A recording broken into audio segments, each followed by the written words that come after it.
Welcome to the Zim Ladies Roundtable podcast. I am Tino. This is my co-host, Dr. Tafi. Join us as we dive into real conversations about empowerment, culture, and progress.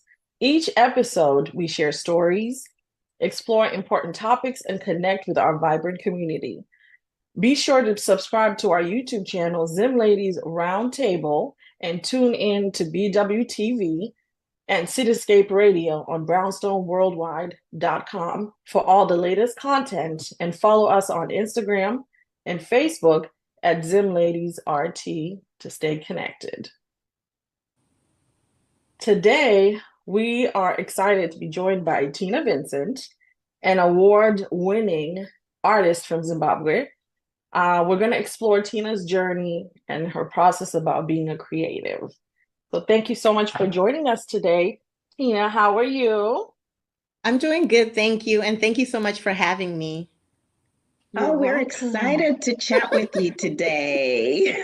It's so exciting. It's always exciting to chat with a Zimbabwean, and we haven't had too many artists on our podcast. So Mhm. I'm really excited, particularly excited because I absolutely love art. As you can see Mhm. in the background, my apartment is literally a museum.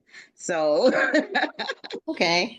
So, but Tina, welcome. And how about you just give us a little background about, tell us a little bit about yourself and what inspired you to pursue art as a career.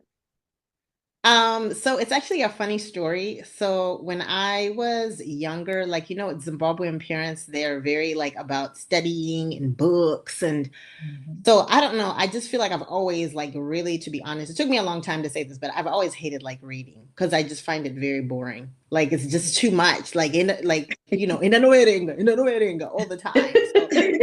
So you just get to a point. I'm that type of person that if you force me, I'm not gonna want to do it. So anyway, I'd Mhm. be always had to be studying the dining room. So I started just taking paper, computer paper, started drawing.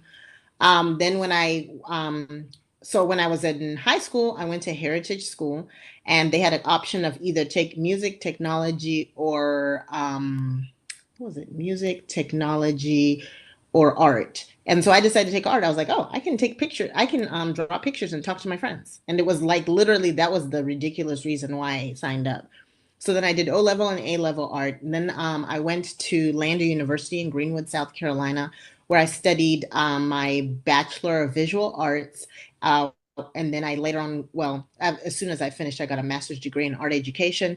And I'm currently a high school art teacher here in Charlotte, North Carolina. Oh, Wow. So love it. what's the total years you've done art? I feel, like I said, I really feel like I've reached go-go heights at this point, but I think it's about like 25 years. About Wow. 25 Oh, years. So it's wow. basically it started when I was in high school. Like I said, it's like I can do art for hours, like literally Mhm. hours. But I think the issue is I'm such a multitasker. So I can be working on my art, I can have my headset on, be talking to my friend, watching a movie, and doing my art. But when you're talking about reading, it's like you have to shut everything down. So yeah. Mhm. So how would you describe your artistic style and how has it evolved over the years? I feel like I wanted to create like a very like contemporary style of African art because I feel like especially living in the United States, like every time you see something African, it's just like this yellow kente cloth. And I feel like Mhm. there's so much more to us than that. Like most of the time, even in Zimbabwe, I don't remember seeing everyone just wearing Mazambia all the time. Mhm. So I Mhm. wanted to create something that you would automatically know that this is an African woman and show that it's deeper than just the brown skin. It's deeper. It's like the body shape. And sometimes I feel like when you see the bodies are telling stories where some of them look older and some of them, like this one is an older model of one that I made a long time ago. Because when Mhm. I started, they were much older because then I didn't have to make everything precise. So everything was very like saggy and it was like standing where it stood. So as I Mhm. got better and better at it, the bodies got tighter and the women got younger. So like you can see she's Mhm. Oh. and I young. love it. But what inspired you to, because you said initially you said you started drawing, right? You said you Hmm. started drawing. What inspired you to get into the sculptures and, just these women of color and the shapes and all of that? What inspired you to get into that? So, when I married my husband, I moved from Spartanburg, South Carolina to Charlotte, and the school that I was working at had hired me on to also teach sculpture. And I had like avoided sculpture like the plague since I was in college. I had never fired the kiln. I just was like, I'm not a sculpture person. I'm just not a sculpture person.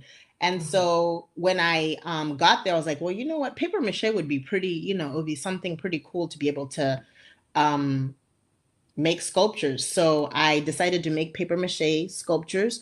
The ones I started with were definitely anagongo. They were not this young. Like I feel like it's harder to make a firm younger figure.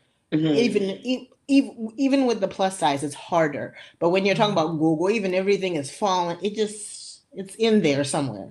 So I feel like I began practicing. So I had my students make paper mache people. That was one of the lessons that I did, and then I just continued fine tuning it, and yeah, just continued fine tuning it, and then I started getting clients wanting to buy them, and I was really having a hard time keeping up. So during COVID is when I really dove deep into doing my work. So I'm mainly known for the paper mache sculptures, but I also do quilted.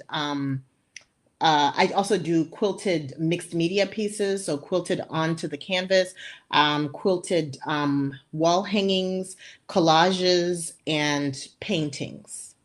Oh, oh, I love it. And but specifically the women of color. I mean, those are so beautiful. Like, what is it? Is it your cultural background that inspired you to focus on women of color? And okay, well, actually, let me backtrack. Apologies, let me backtrack. Can you explain what is paper mache? Yes. Okay, so paper mache is a technique where you basically, well, you start with paper and you create a form. The inside of the paper, sometimes you can have armature to stabilize. So sometimes most people would know that, oh, you put a bottle inside and then you just start making this figure. So whatever you put inside is in there to stabilize. For me, most of the shape that you see with my paper mache women is it's all paper. Like I just start forming it. And on my Instagram, there's actually a couple of videos of me actually crumpling the paper into these forms.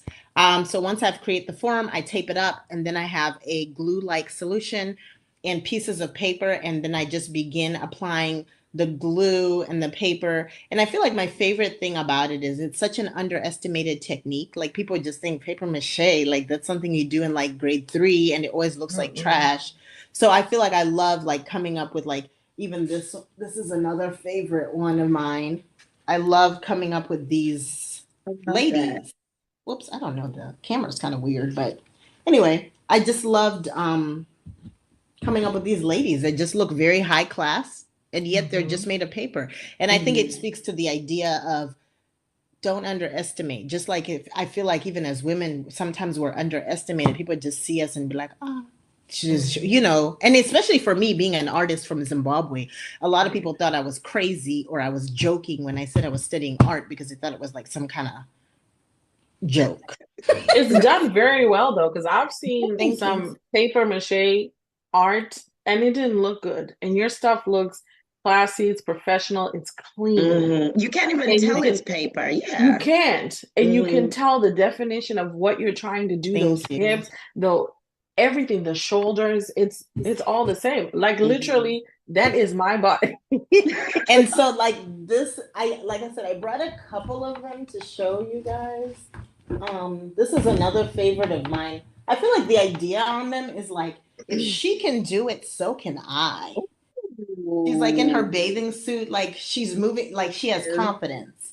You know what I'm saying? Like she's Right. not looking all like, oh my gosh, am I okay? Because I feel Hmm. like I know like for me, sometimes I'm like, oh my gosh, like can I wear the bathing suit? Oh my goodness. Hmm. Mhm. You know what I'm saying? Like, but if you come with confidence, everybody's just like, wow, who is she? She's Right. beautiful. And so Mhm. I feel like I like that idea of them, that they're large and they're just like, this is who I am. This is my summer body. And it is what it is. So, So as a Zimbabwean artist who's living in America, what challenges have you faced and how has it shaped you? I definitely think the idea of like being underestimated, because sometimes I met other Zimbabweans, like especially when I was in college, and they would be like, "Oh, what are you studying?" And then I'd be like, "Art," and they'd be like, "I know you're joking." Like they wouldn't say it, but you could see on their faces that it was like, "I know you're joking, right?" So I feel like I'm the type of person that I do my best work when you're ignoring me. So just like I said, like growing up when my parents were going, "Oh, that's when I don't do anything. But I feel like when it's a situation of like, oh, someone just goes, she says she's doing art, okay. And then you keep moving. And then Mhm. every time you turn around, you're like, wait a minute. Wait a minute. Like I feel like I move like a cat. Like have you ever seen that cat game where the cat is like you look and then you hide and then you look again and then the cat is like right there and you're like, how did you get right there? Right.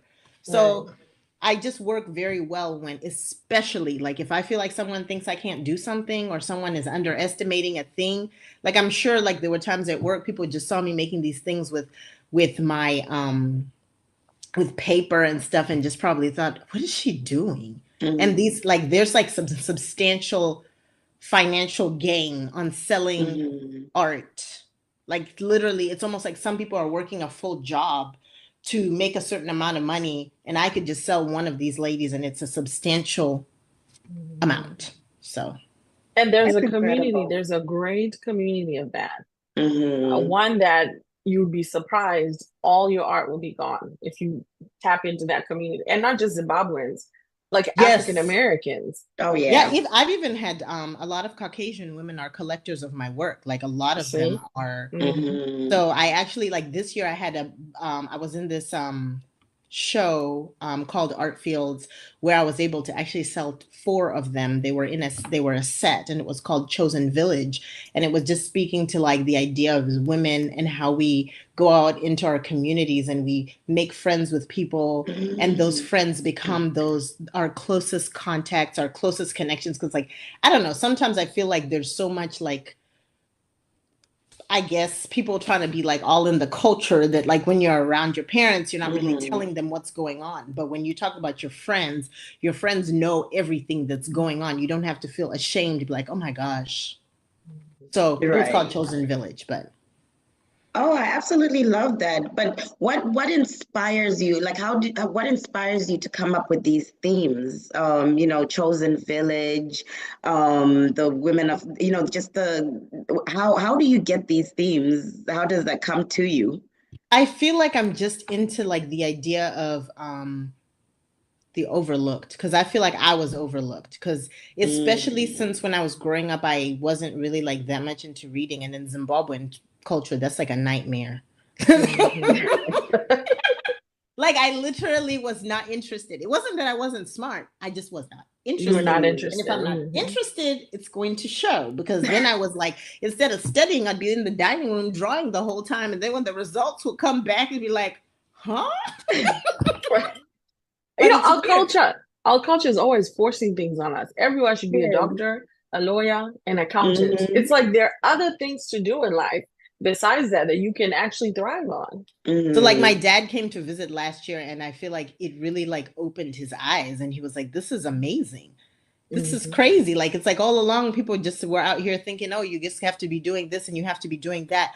But there's like a certain level of success that you can reach Mhm. with Hmm. these other things that maybe appear to be far-fetched.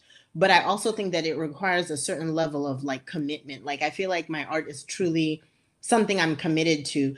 I try to always have a presence in my community. Like I'm doing art full time, even though I'm also a classroom teacher teaching art high school, but every day I wake up at 3 o'clock in the morning and I begin working before I go to work. So that way, when I go to work, something is drying, I've left something going on, and then I come Mhm. back. So I feel like I've found that it's almost like the people who do like the Olympics or someone who is in a specific like music, like there is another level of work that is needed to get to a certain level of Mhm. success. You're not going to just be like, oh, it's Saturday. Maybe I can make a sculpture. No, every morning you wake up, what am I working on today? What am I finishing? Mm-hmm. What show am I entering? And one of my favorite things, so it was 2023. I was well, I entered a competition called Art Pop Street Gallery here in Charlotte, North Carolina, where they basically pick 20 artists. They have over 200 entries. And I didn't even realize that um, people have applied for like years trying to get in. So I applied with my sculptures. So I got selected for Art Pop. So I just thought I was just getting one billboard in Charlotte of my work. And it was so much more than that. Like I had my standard billboard in Charlotte and it moved like 2 or 3 times. It was on the interstate. Then I also had my work on display all over the United States, and all over Charlotte. We had our work on display in Times Square, New York that year. And so Wow. there was so much that I was learning. Like there were things that I just never really thought about that, hey, like I took a business class and they were like, people can't know they want a thing that they don't Mm-hmm. know exists. So it's very Yeah. important that you create a situation where they're able to see this thing. So like even now, sometimes I'll even pay for like Facebook ads or Instagram ads. Even I mean, it seems crazy to say, oh, I'm gonna put $50 into an ad, $100 into an ad, but if that 50 or $100 turns into a $2,000 sale, it's done Mm-hmm. its job. So Absolutely. and sometimes and also there's also a high value in people seeing the work even if they're not Mm-hmm. buying it, they're seeing it, they're Mm-hmm. talking about it, then it becomes, oh, I know her, I know that Mm-hmm. work, that's Tina. Like also Mm-hmm. that being able to like identify the work. Mhm, absolutely. And you know what? I was going to ask you about a significant moment or achievement, but girl, you mentioned Times Square, billboards. How many of us Zimbabweans can say we've been on a billboard, we've been on Times Square? Like, not, I don't know not any. right. I don't either. Definitely not personally, especially. And I think that's just absolutely incredible that you've been able to achieve so much, and you're really young. I know, when we started, we were talking about, age before we started recording, but, you're still really young and you've achieved so much, doing something that you absolutely love. It's not a job, but it's something that you love doing. And I want to know now, what message are you, or what emotions are you trying to convey with your art? You're on Times Square, like Times Square I mean, billboard. I mean, it was like one time in February, like it was for a couple of days, but and you can see the pictures on my Instagram. They're there. We're going to share them to our Instagram as well. So thanks. But you said, so what am I? What emotions or message are you trying to convey with your art? What do you hope that people get out of your art? I just feel like I want women to be able to see themselves. I want, because I feel like every time I have like an exhibit or my work is somewhere, I love to just see women stop and just look. Women of different backgrounds, Mhm. black women, white women, it just different backgrounds saying, "Oh my gosh, this is my body and she's beautiful." Because I Mhm. think that there's just been so much push on these really thin dolls or these really unrealistic body types. So I just want them to see that, wow, this is my body and look how confident the doll looks. I wonder Mhm. if I'm confident like that. I mean, maybe that's what sometimes it's like how we carry ourselves is what people see. So if I'm feeling insecure, you're going to see insecure. But if I'm very Absolutely. confident, you're going to be like, oh, wow, she's confident. I want to be around her. And then even the Mhm. idea of the sculptures together in any kind of show as a collective, together, the power we have as women. And the women come in different skin tones and Mhm. body types. So the skin tones, some of them are jet black, other ones are brown, some of them are even albino. So it's Mhm. the entire like spectrum of colors Mhm. that I try to represent. And sometimes I'm just out and I'm like, and I remember a few months ago, I was out and I saw someone with freckles and I was like, I don't have one that has freckles. So then I decided to make a sculpture that had freckles. So it's like really seeing people and just being out and being like, ooh, like even yours. Like, I don't think I have one that has like the tips, like the locks with the color on tips. So that might be the next. Oh, can you That please Can might we be have point one to with glasses? I did do glasses one time. So there's a doll collector out of Seattle, Washington. Her name is oh my goodness. um, I forgot. I'm gonna have to remember that. Anyway, she commissioned me to do a Sojourner Truth doll. And so I made a Sojourner Truth doll, and the doll actually had glasses. So I actually made the glasses with wire. And that one Oh, is also on there. I think it was probably around last year this time that I did that one. So Everything sounds so amazing. I really want to, I don't know if I can afford it, but I want a, I want one of myself. well, I will say that so I do sometimes do payment plans. So there's a lady right now who's on a payment plan and basically divvying up her piece into payment plans of 4 different payments. And then once the payments are complete, then I release the sculpture and then she can, I'll probably go ahead and deliver it. And the same thing happened with that commission. The lady did a payment plan where she just paid installments, but she did not get the sculpture until she Until finished all the payments. I that is love. amazing, honestly. So, So what advice would you give aspiring artists on who are just starting on how they can be creative on their journey or even just believing in themselves? I feel like it's important to just start. Mhm. Making art is like exercising. Mm. Because I remember when I was in college, there were people whose art it was like okay.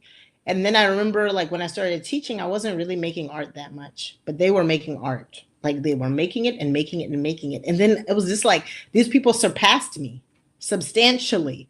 And then it made me realize that, man, this is like exercising. It's like me going to the gym. Then I get in shape. Then after that, I stop exercising. And then I start looking at everybody else like, oh yeah, I'm in shape. And then next thing is like 5 years since I've exercised and these other people are moving up. So I feel like the best advice I give is just start, even if it's not that good, even if it's not that great. You've got a great idea. Each time you do it, you just keep getting better. And when you're practicing, and another thing, like I really push with my kids at school is this is a career and this is a job. Please do not give Right. your art away to people for free because I think there's just that whole idea of, oh, can you just paint me? Can you just, and I'm like, Mm-mm. no, no. So like being able to understand this is work. Right. Because I Imagine think that getting up. also, pardon? Sorry, go ahead. No, I'm just saying I feel like it's it's um it's work. Sorry, I Right. lost my train of thought. And the discipline you have to be getting up at 3 a.m., the Right. discipline, the consistency to get Every up at day, even on 3 the a.m., weekend, even on right? Christmas, Wow. every And single then to day. give it away for free. I mean, and it's Oh. weird because I think at first I didn't really have the confidence. Like people used to Mhm. say, "Oh, Tina, you could sell those or whatever." And I think that I don't know if it was like I was scared or what, but I remember when I initially started selling my sculptures, and then I remember I did a couple of shows and I won several awards. Like every time it was like a competitive show, I won several awards, and there was one where I won, and then this lady bought the sculpture. So not only did I win money, then I sold the sculpture. Then she told all her friends, and all her friends wanted Wow. one. So then I had to make one for all of her friends. And like, I mean, even at that point, I think they were like maybe $200 or $300. And I was like, are you serious?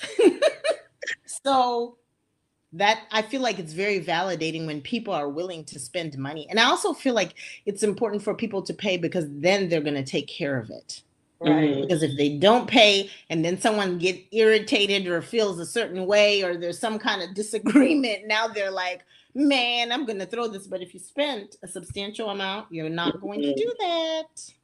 And I think it's just a testament to your to the hard work that you put into it. You know, like Tina said, 3 a.m. I mean, I can't imagine, you know, waking up at 3 a.m. On a weekend at that.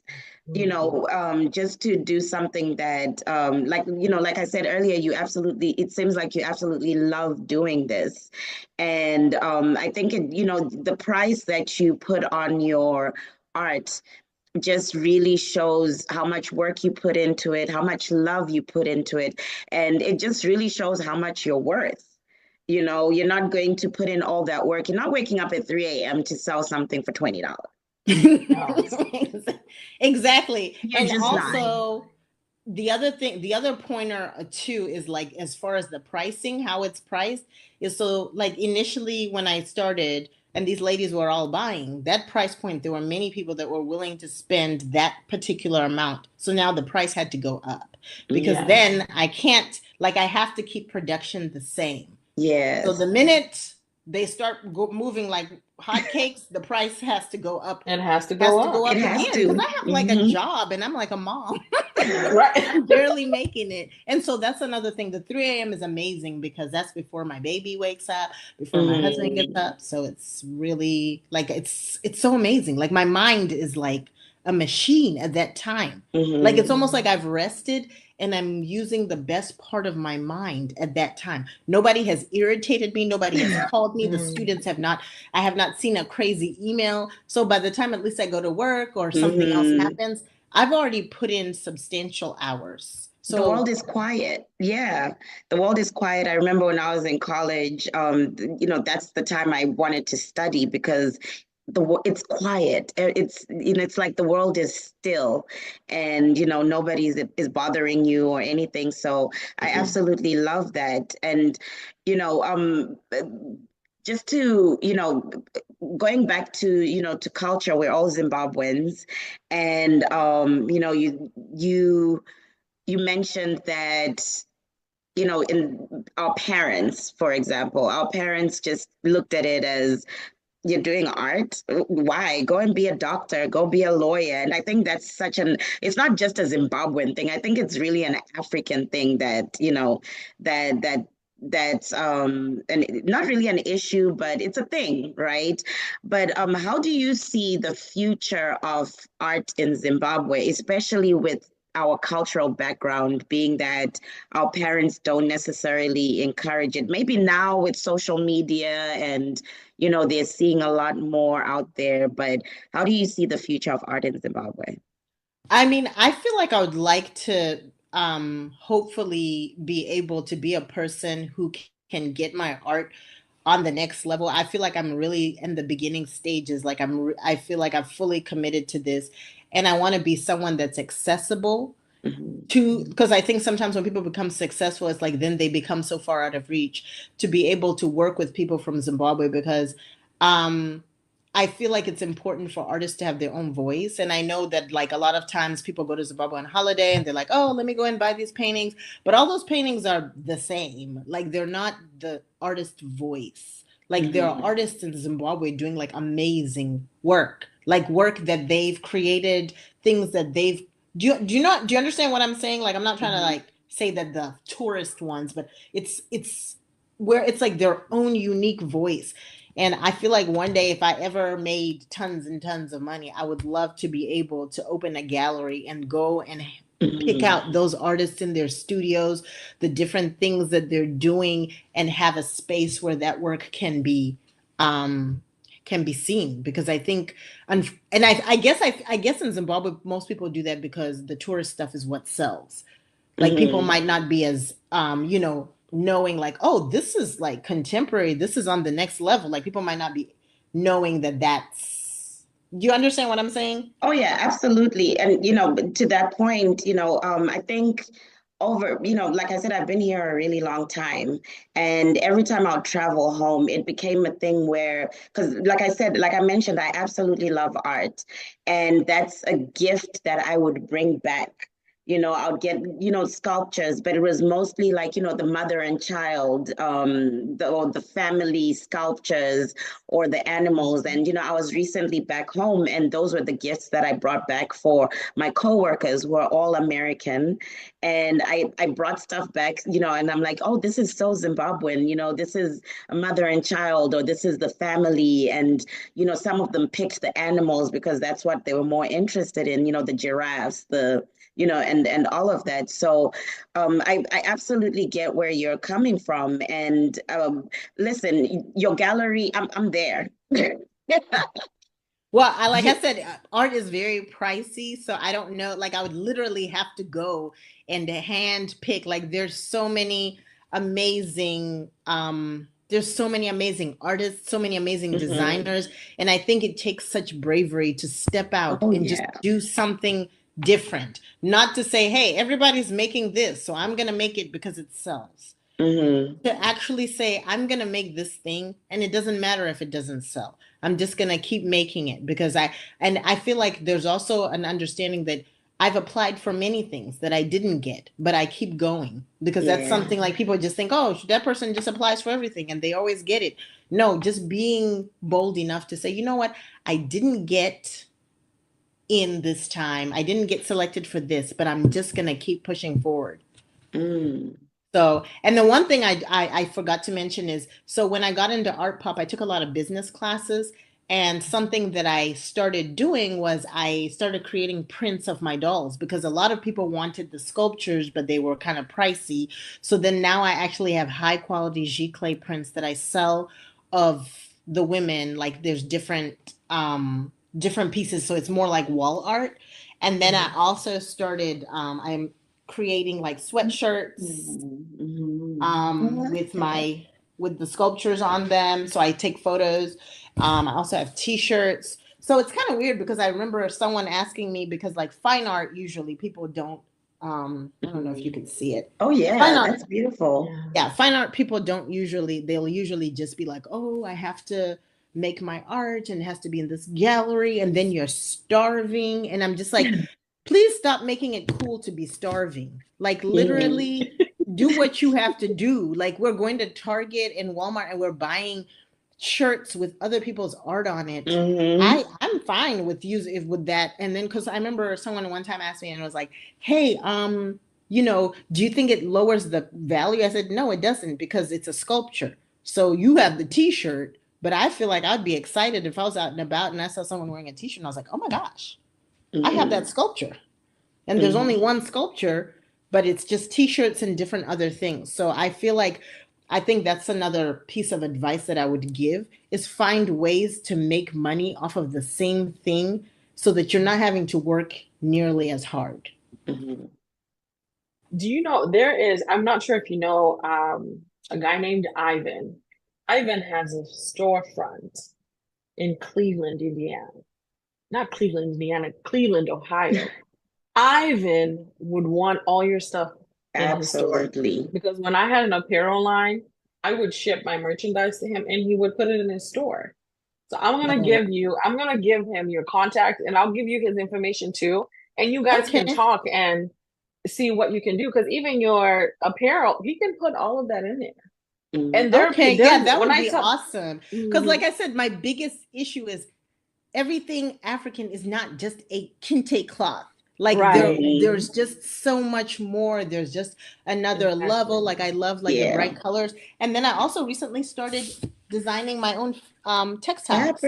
Oh. So like, that's another direction that I wanted to go. Like, it's just endless. Like, I feel like being an artist is just like a shopping spree with no limit.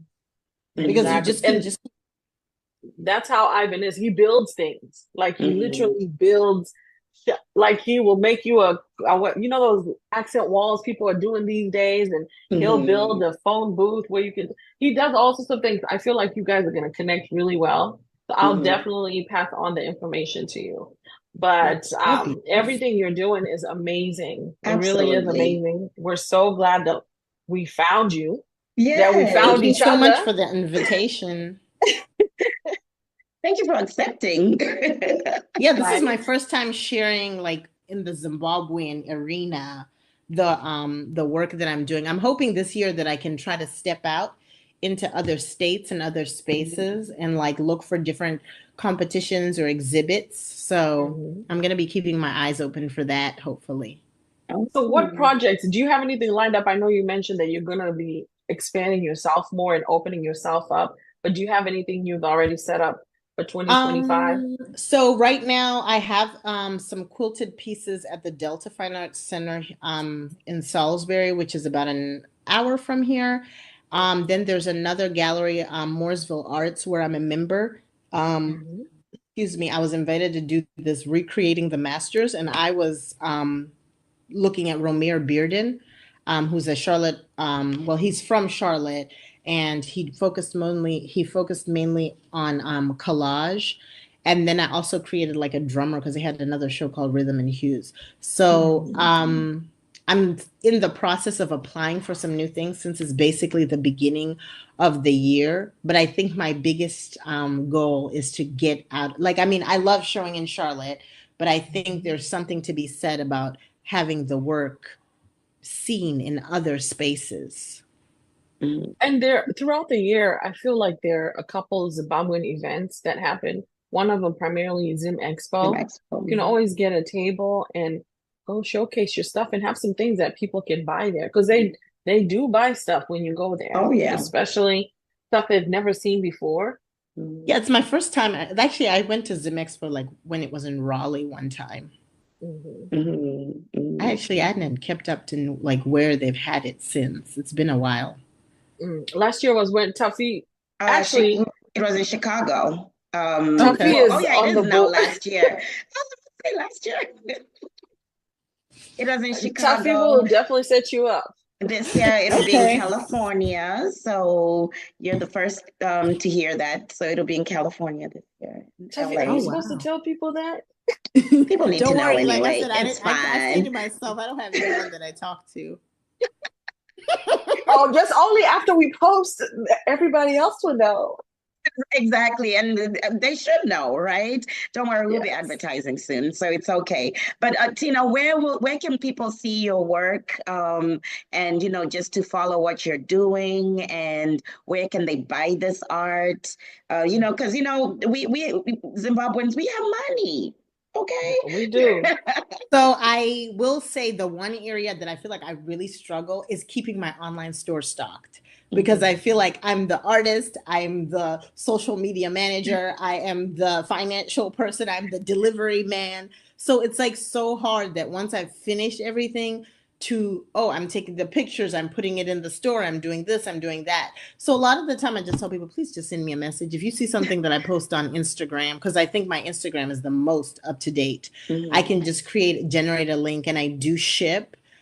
So sometimes I've had people who say, "Hey, I want that," and then I'll be like, "Okay, I'll make a link and I'll send it on to you, and then we can go from there." Have It you sounds considered like you need.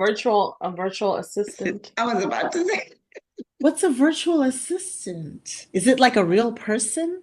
It is. Just, They don't have to be right there with you in your home or anything, but you and they know, can do all those things. And they don't have to be full-time. They can be part-time.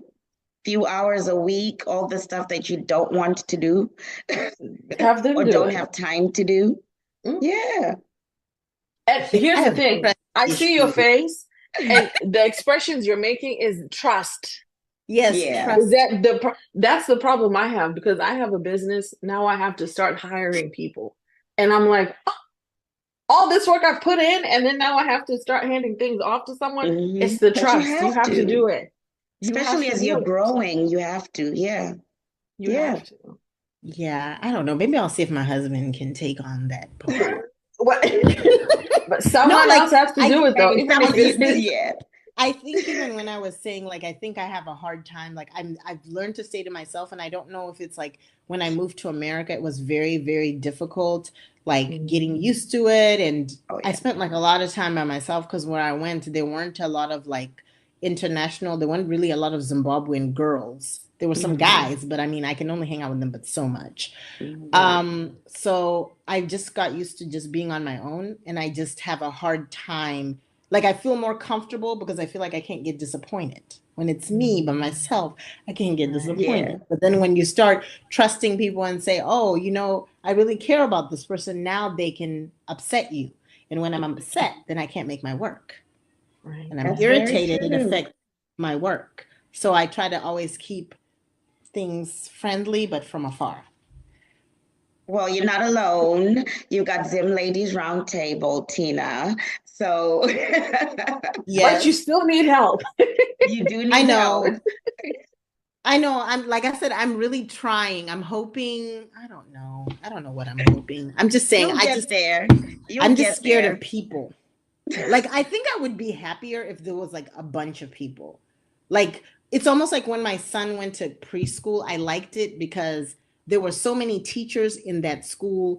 There were two teachers in that classroom. There were floaters. There were people walking by. There were people looking in the window. But when you're just talking about like one person could be doing Mm. 25,000 crazy things, and you're like, huh? Mm-mm. Do you understand what I'm saying? We get Like, it. and Oh even yeah. and I don't know, like sometimes working with people is tough because like even now I've made some sales. So during the holidays I made some sales and I'm just like, oh, like where's my check? Do you know what I'm saying? Like, but it's like I try to keep it very cool because the other thing is a lot of the spaces are Varungu spaces. You know what I'm saying? Mhm. Like when you're talking Yes. about those high dollars, so like with Oh things like yeah. that, I feel like Yes. especially Munom, like I Mhm. try to always be very like, oh, yeah, I didn't get my check yet. And just always do you know what I'm saying? And if Like, you're like me, it's hard to say to someone, "Where's my money?" yeah, I'll Because just I'm be just like, hoping okay. you're just going to send it, right? I don't need to ask you, "Where's my money? Where's my check?" Yeah, so I'm just saying, like, really trying to stay super nice about it. So, like, but I just, Mhm. like I said, I just like to watch how people move, and then it's like, look, if things are, I don't know, maybe it's just the holidays, but like I said, I feel like I try to be very calm, and this is why I like being a teacher too, because as a teacher, because even when you guys are saying an assistant, like some months are great, and I make major, huge sales, and other months I don't really sell anything specifically. And I Mhm. love the idea of like if someone says that they want to buy my work, um, I can say, well, this is the price. If they say it's too much, I say, okay, then don't buy Right, right, it. right. Like I'm saying, it's not like oh my gosh, I gotta pay my bills, please. No. Well, Tina, I hope you start trusting, just a little bit, just a little bit, just a little bit. I'm gonna Not try. too much, because yes, you can't trust everybody. But I'm really excited to see more of your work. I can't wait to see, the Locked Girls for, but thank you so much, Tina, for joining us and for sharing your incredible journey and insights with us today. Your passion and creativity are truly inspiring, and it's honestly been a privilege to learn more about your art and the experiences that you've had. I'm stuck on the billboards and Times Square, but we look forward to seeing more of you, to seeing where your talent takes you next. And we really wish you the best in all your future endeavors. Please stay connected with Zim Ladies Roundtable. And always, we can always share some of your art on our page. And, we'll always share with our friends and family as well. So thank you so much for joining us. And, to everybody, find us on Instagram and Facebook at Zim Ladies RT. Visit our website, zimladiesrt.com, and catch us on Cityscape Radio on brownstoneworldwide.com every Wednesday at 7:30 p.m. Eastern Standard Time, 6:30 p.m. Central. So once again, thank you, Tino, and thank you to my co-host. Thank Thank you you, so Tina, much. and thank you to Tino. Thank you. Thank you Thank so you so much. much. Okay.